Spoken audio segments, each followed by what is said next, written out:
या पवित्र अशा ठिकाणी जमलेल्या माझ्या सर्व शेतकरी भावांनो, समाधान पाटे आणि त्यांचे सहकारी गेले 5 दिवस आमरण उपोषण करतायत. आज सहावा दिवस ना उपोषण करतायत. कशासाठी?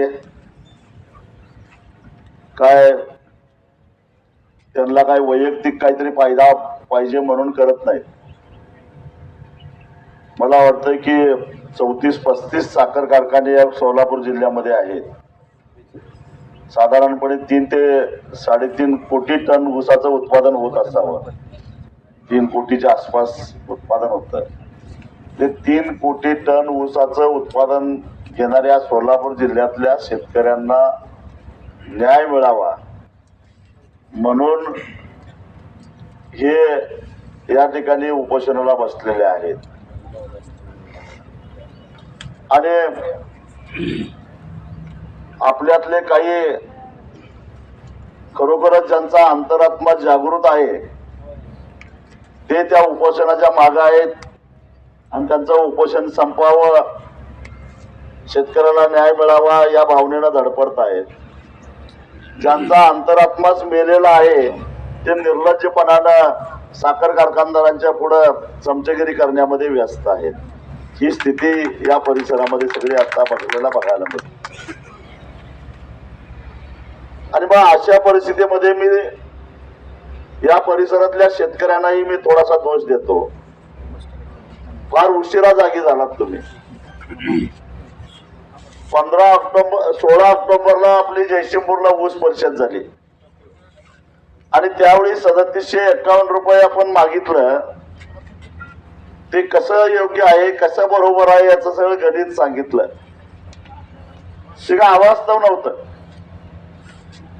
कारण त्या मागणीच्या जवळपास जाणारा एक तरी कारखाना कोल्हापूर जिल्ह्यामध्ये निघाला ज्यानं विना कपात एक रकमी 3653 रुपये पहिली उचल जाहीर केली. अजून 2-3 कारखाने निघाले. एकाची निघाली 3634, एकाची निघाली 3618. तुम्हालाही सगळ्यांना माहित आहे मागताना आपण 100-150 जास्तच मागतो, कारण थोडंफार मागे यावं लागतं.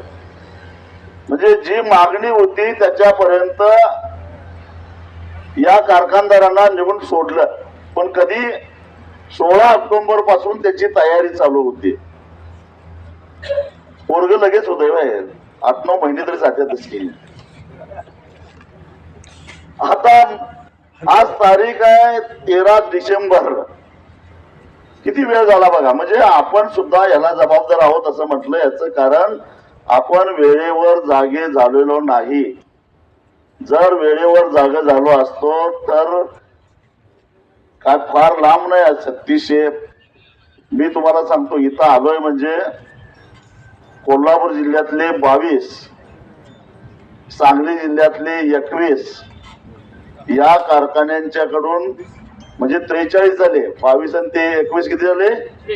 43 कारखान्यांच्याकडून 3500 रुपयाचा दर घेऊन मग इथं मी आलेलो आहे. असं काय रिकाम्या हाताने आलेलो नाही. सातारा जिल्ह्यातले 8 ज्यांना 3500 रुपये द्यावं लागलं. पलटणचा असेल, जरंडेश्वर असेल, कृष्णा असेल, सह्याद्री असेल, रयत असेल, यांनी 3500 केले. म्हणजे 43 आणि 8 51 कारखान्याने महाराष्ट्रातल्या 163 कारखाने चालू आहेत महाराष्ट्रात. त्यातले सध्या यावर्षी त्यातले 51 कारखाने हे 3500च्या पुढे गेलेले आहेत. म्हणजे साधारणपणे 1/3 साखर कारखान्यांना आपण आपली जी मागणी आहे त्या मागणीपर्यंत न्यायला यशस्वी झालेलो आहोत. याचा अर्थ आपली मागणी चुकीची नाहीये, अव्यवहार्य नाही आहे. मनाला येईल ते मागतोय असं नाही. हा काय रतन खत्रीचा आकडा नाही आहे. मला माहित आहे शेतकऱ्याला 5000 सुद्धा परवडत नाही. पण आपल्याला पुढच्या वर्षी ऊस लावायचा आहे. पुढच्या वर्षी कारखान्याला ऊस घालवायचा आहे आणि मग त्या कारखान्याचं अर्थशास्त्र न बिघडता काटकसरीनं त्यांना जेवढं देता येणं शक्य आहे. उद्या समजा यदा कदाचित आपणच चेअरमन झालो तर आपल्यालाही ते द्यायला जमलं पाहिजे असा हिशेब करून आम्ही मागणी करत असतो आणि त्या पद्धतीनं घेत असतो. मी तुम्हाला एक आठवण सांगतो. साधारणपणे 2000 सालाच्या आसपास, मी 1992 पासून या चळवळीमध्ये ऊस आंदोलनाच्या, पण खरी धार आली ती 2000 साली.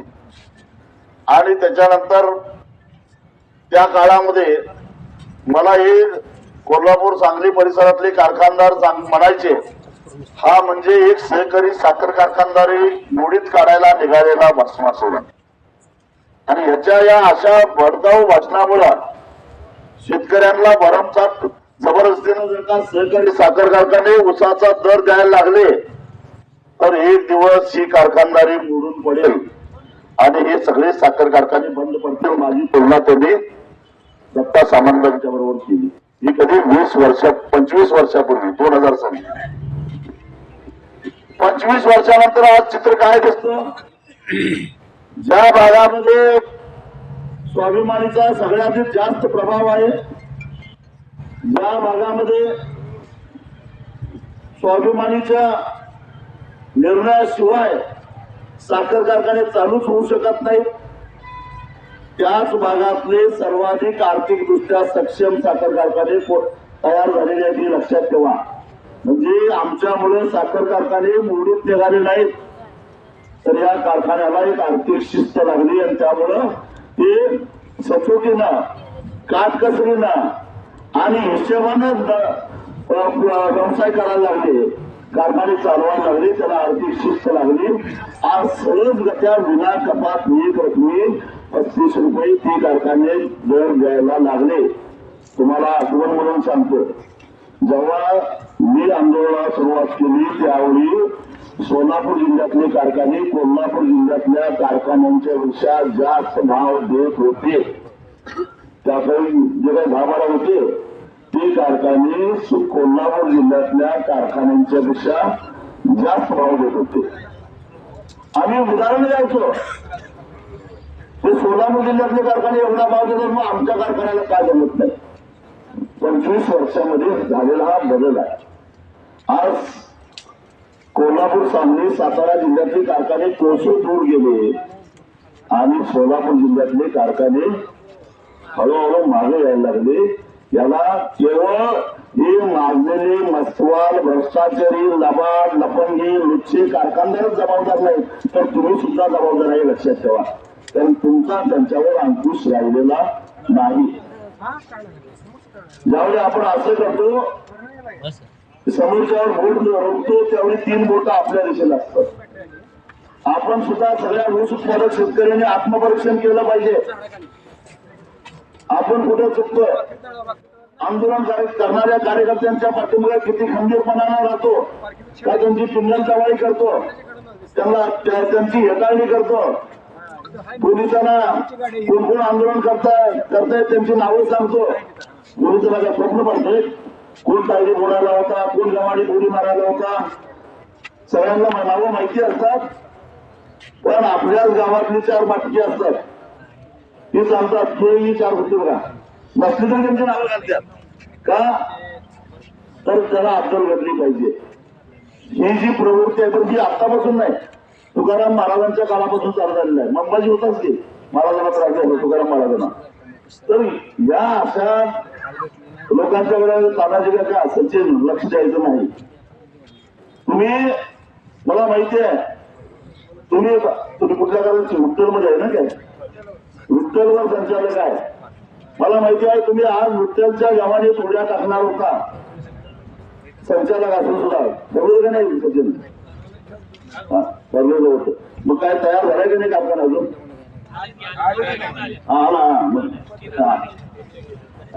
तर जे काय तुमचं ठरलंय ते आपण तयार झाले. इथून पुढा 2रा हप्ता 3रा हप्ता ज्यावेळी चालू होईल मागणी आपली, त्यावेळी तुम्ही सगळं कारखान्याचे संचालक म्हणून आमच्या समोर असलं पाहिजे. हीच तुम्हाला शिक्षा, दुसरं काही नाही शिक्षा. आणि कारखान्याचा संचालक होणं म्हणजे काही गुन्हा नाही. उलट ही जी काय ऊस उत्पादक शेतकऱ्यांची बाजू आहे ती तुम्ही त्या ठिकाणी प्रभावीपणाने मांडली पाहिजे. आता पवार साहेब, मला वाटतं तुम्ही माझी संचालक होता, तुम्हाला का पश्चाताप होतो का? नाही, त्यावेळी मी तिथं होतो, मी बाजू मांडली आणि आता कारखाना चुका लागलाय म्हणून मी तुमच्या बरोबर आहे. म्हणजे माणूस चुकीचा नाही, लक्षात ठेवा, माणूस चुकीचा नाही. माणसाचं वर्तन चुकलं तर निश्चितच आपण त्याला बोर्ड दाखवलं पाहिजे की बाबा तुम्ही चुकताय आणि तुम्ही या बाजूला असलं पाहिजे, तुम्ही त्या बाजूला कसं गेला हा जाब विचारायचा अधिकार निश्चितच आपल्याला आहे. आणि त्यामुळं 3,000 रुपयावर का तुम्हाला मागणावं लागलं तर निम्मा सीझन संपत आला हो.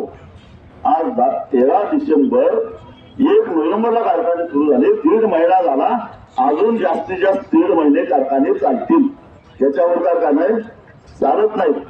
मी आणि मला एक चिठ्ठी आली, आंदोलन करणाऱ्याचा ऊस देत नाहीत.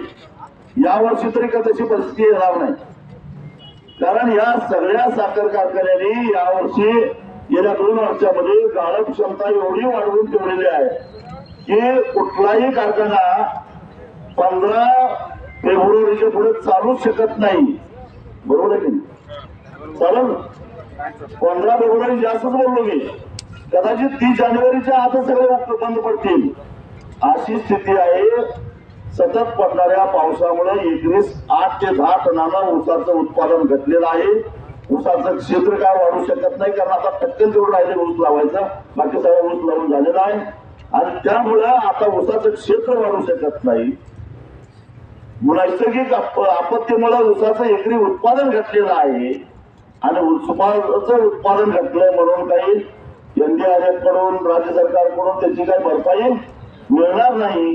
ती भरपाई मिळाली असती ऊसाचा दर वाढवूनच, जे कोल्हापूरच्या, सांगलीच्या, साताऱ्याच्या शेतकऱ्यांनी घेतली. ठीक आहे, आपण जरा उशिरा जागा झालो, पण हा पहिला हप्ता आहे, हा काय अंतिम दर नव्हे. अजून सुद्धा एकजूट करा, कारण मगाशीच मी सांगितलं 25 वर्षापूर्वी तर सोलापूरचा दर हा कोल्हापूर आणि सांगलीपेक्षा जास्त होता. तर याचा अर्थ त्यावेळी काय होतं मग आणि आता काय बदल झाला? रिकव्हरीचे जे सांगितलं जातं ते रिकव्हरीचं खरं नाही आहे. रिकव्हरी चोरली जाते, मारली जाते आणि त्याचं आता ब्रिक्सवर तुम्ही अनेक वेळा बघितलेला आहे, ब्रिक्स मशीन मिळते आपल्याला, त्याच्यावर आपल्याला कळतं की रिकव्हरी जी चोरली जाते याच्यावर अंकुश ठेवायचं काम आता आपल्याला करायला पाहिजे. खाजगी कारखाना असो किंवा सहकारी साखर कारखाना असो, रिकव्हरी चोरली जाते म्हणजे काय? उत्पादित झालेली साखर लपवली जाते, ती हिशेबात दाखवली जात नाही आणि ती काळ्या बाजारामध्ये विकून काळा पैसा तयार केला जातो. साधारणपणे एक पट्टा रिकव्हरी मारली म्हणजे 10 किलो साखर मारली आणि 10 किलोचं साखरेचा आजचा बाजार भाव आहे 400 रुपये, म्हणजे 400 रुपये टनाला मारले असा त्याचा रिकव्हरी बारीचा अर्थ होतो. जर शेजारच्या जिल्ह्यातल्या कारखान्यांच्या याची जर तुलना केली, अहो इथला माळावर असणारा राजेवाडी 3,050 रुपये दिलं, कसं काय दिलं त्यांना? म्हणजे त्याला माहिती आहे की निव्वळ सोलापूर जिल्ह्यातला ऊस देऊन तो राजेवाडीचा कारखाना चालू शकत नाही, सांगली जिल्ह्यातला सुद्धा ऊस आणावा लागतो. त्यासाठी त्याला कुठेतरी त्याच्या जवळपास दुष्काळी भागातला कारखाना असून सुद्धा त्याला दर द्यावा लागतो. म्हणजे आपला ऊस उत्पादक शेतकऱ्यांचा अंकुश पाहिजे. तुमच्या कारखान्यांची रिकव्हरी वाढवायची असेल, कुठलाही कारखाना असेल, मी तुम्हाला आजच एक मंत्र सांगतो. साधारणपणे रात्रीच्या वेळी गेट पास न घेता, बिलं न घेता ज्या साखरेच्या गाड्या जातात त्या आडवा चोरीची साखर आपोआप सापडेल आणि मग रिकव्हरी आपोआप वाढेल. सर उभा रस्त्यावर बसल्यावर उभा ड्रायव्हरला हात करायचा आणि त्याला म्हणायचं गेट पास दाखव तुझा, तुला दाखव तुझी साखरेची कुणाला, आणि बिल न घेता साखर जर जात असेल तर याचा अर्थ ती रिकव्हरी चोरीतली साखर आहे. एवढंच. आता याला काही अक्कल लागते का? असं जर का प्रत्येक रस्त्यावर जाणकार ऊस उत्पादक शेतकऱ्यांनी गाड्या अडवून गाड्या तपासायला सुरुवात केली तर रिकव्हरी आपोआप वाढेल की नाही कारखान्याची. एवढा सोपा उपाय चालू करा, पुढच्या वर्षी बघा रिकव्हरी वाढते की नाही. कारण चोरलेली साखर त्याची विल्हेवाट लावली पाहिजे किंवा चोरीच्या मालाचं विल्हेवाट लावली पाहिजे काय नको. लावणार कसं, जर अशा पद्धतीनं शेतकरी रस्त्यावर अडवून जर का ट्रकाकडे बिलं मागायला लागले, असे प्रयोग आम्ही केलेले आहेत. हे सांगली कोल्हापूरचे कारखानदार हे काय काशीला जाऊन गंगास्नान करून पवित्र होऊन साधू संत होऊन आता बाबा आयुष्यात कुठल्या शेतकऱ्याला फसवायचं नाही असं काय ठरवून आलेत का. अहो त्यांच्या अशा पद्धतीने सगळी त्यांचे चोऱ्या करायच्या गोष्टीची नाकेबंदी केलेली आहे. काटामारीसाठी तुम्हाला खाजगी काटे आता बऱ्याच ठिकाणी उपलब्ध झालेले आहेत. त्या ठिकाणी बेलाशेत वजन करा, वजन करून कारखान्याला पाठवा. आणि जो कारखाना वजन केलेला ऊस स्वीकारत नाही ते फक्त आम्हाला सांगा, मला सांगा, बाकी आम्हाला पण म्हणत नाही, मला सांगा कसा घेतला बघतो. मी साखर आयुक्ताकडनं तसा आदेश वर्षाला आणतो. वजन केलेला ऊस नाकारता येणार नाही असं प्रत्येक कारखान्याच्या नावानं साखर आयुक्तांनी परिपत्रक काढलेलं आहे. उद्या मंगळवारी परत मी साखर आयुक्ताकडे जाणार आहे. या वर्षाचं परिपत्रक काढायला लावतो.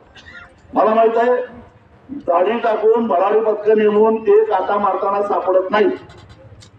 ते सापडत चोर तयारीचे आहे आणि आपल्याला चोरी थांबवायची आहे. चोर पकडण्यात आपल्याला रस नाही. आणि चोरी कशी थांबवायची तर जागोजागी साखरेच्या गाड्या अडवायच्या आणि त्याच्या बिलं मागायची, गेटपास मागायचं. गेट बघा कारखान्याच्या बाहेर गाडी आली त्या कारखान्याचा संबंध संपला. मग त्याला विचारायचं कुठल्या कारखान्यात आलास आणि कारखान्याचं बिल दाखव आणि ते तर दाखवावं लागतं. आणि ते खरं हे काम जीएसटी अधिकाऱ्यांचं आहे कारण त्याच्यावर जीएसटी असतो 5% आणि ते जीएसटी चुकवले म्हणून त्या कारखान्यावर कारवाई करायला पाहिजे. परंतु हे सारे सगळे सामील आहेत. सरकार सुद्धा याला सामील आहे.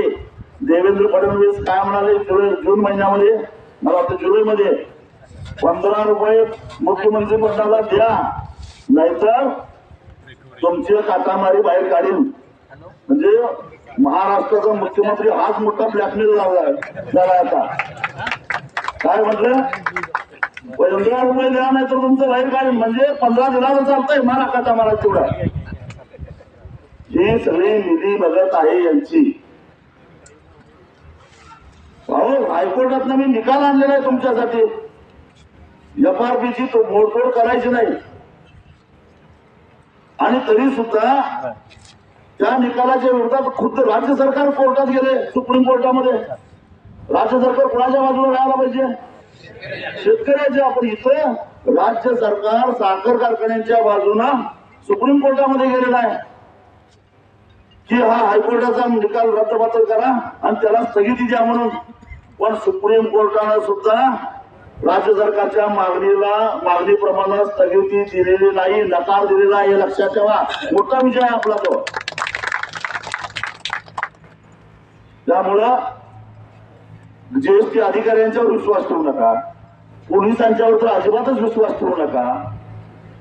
तुम्ही स्वतःच गाड्या तपासा आणि आमची गाडी का तपासली असं म्हणायला कोण येते पुढे बघतो. मग वजन करून पाठवा. या देशातल्या प्रत्येक नागरिकाला स्वतः उत्पादित केलेल्या मालाचं वजन करून बघण्याचा निश्चितच संविधानिक अधिकार आहे. तो कुणी नाकारू शकत नाही. आणि त्यामुळं कुठलाही कारखाना वजन का करून आणला असं म्हणू शकत नाही. तेव्हा तुम्ही कुशाल वजन करून पाठवा ज्याला ज्याला शक्य आहे. सगळ्यांना शक्य नाही मला माहित आहे. पण साधारणपणे एका दिवसाला 300 ते 400 वाहनं कारखान्याला जात असतात. त्यातली 100 तरी वाहनं वजन करून जाऊन देत. पण तुमचं कसं आहे, ज्यानं 2 टन मारलं तर चालतंय पण वजनाला माझं 50 जाता कामा नाही. ही तुमची वृत्ती आहे. मला माहित आहे शेतकऱ्यांची वृत्ती काय आहे.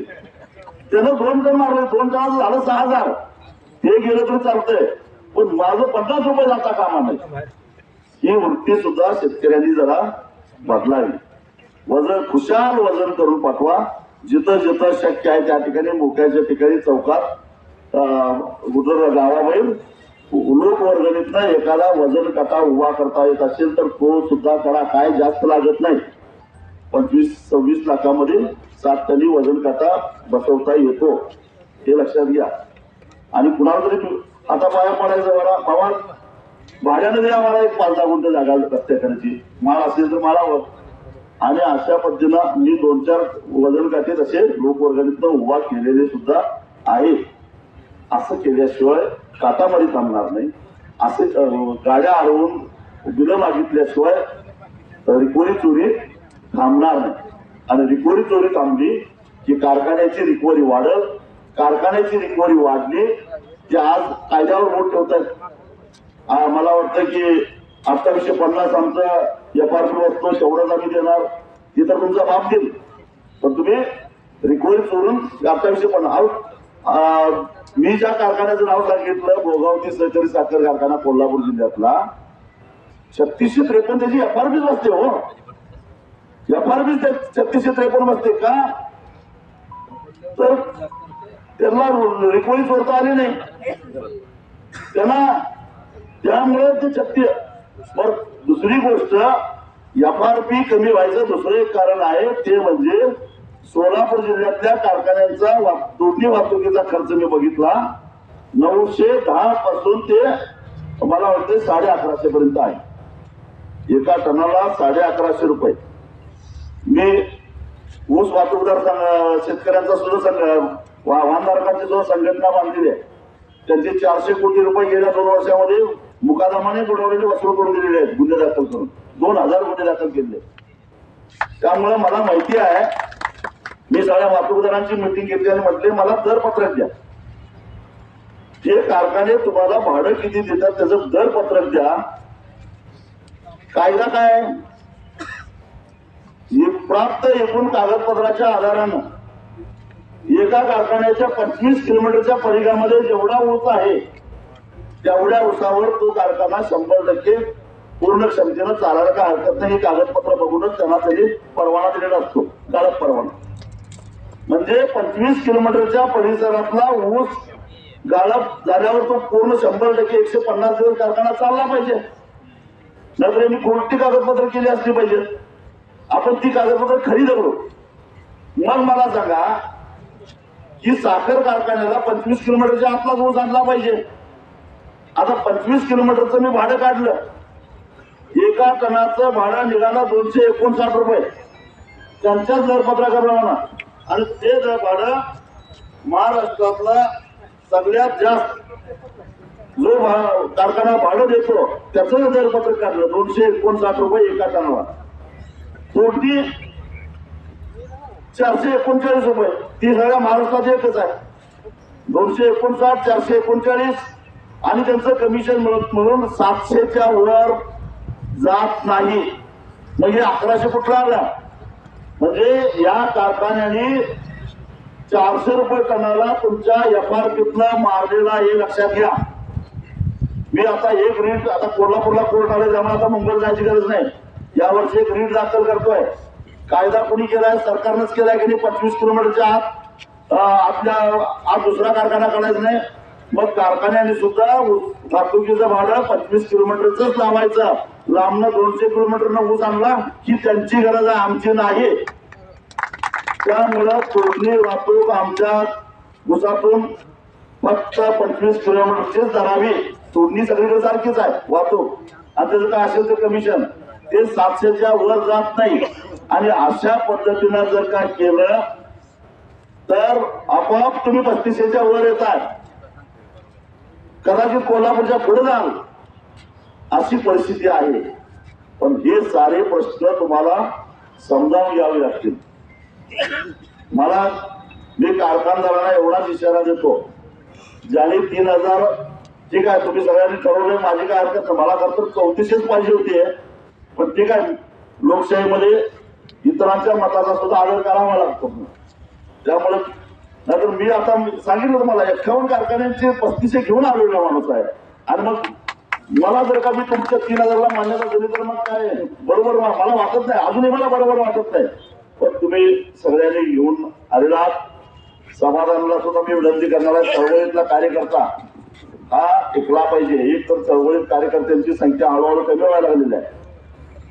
आणि तर आताच्या फोडाप्रमाणे आपण सुद्धा कार्यकर्त्यांना जपलं पाहिजे. बाकीच्यांना सांगतो, बाकी काही मिळेल मागणे हळूहळू चळवळीतले कार्यकर्ते संपत चाललेले आहे आणि या महाराष्ट्रामध्ये एक सामाजिक स्थिती अशी निर्माण झालेली आहे की सगळ्या चळवळी संपलेल्या आहेत. कुठंतरी थोडीफार ढग राहिलेली आहे ती शेतकरी चळवळीमध्ये, ती सुद्धा नादानपणानं तुम्ही जर का अशा या चळवळ करणाऱ्या कार्यकर्त्यांना जर का बेदखल करायला लागला तर हे सुद्धा कार्यकर्ते दमून बसले. मला सांगा तरुण किती आहेत यात आता?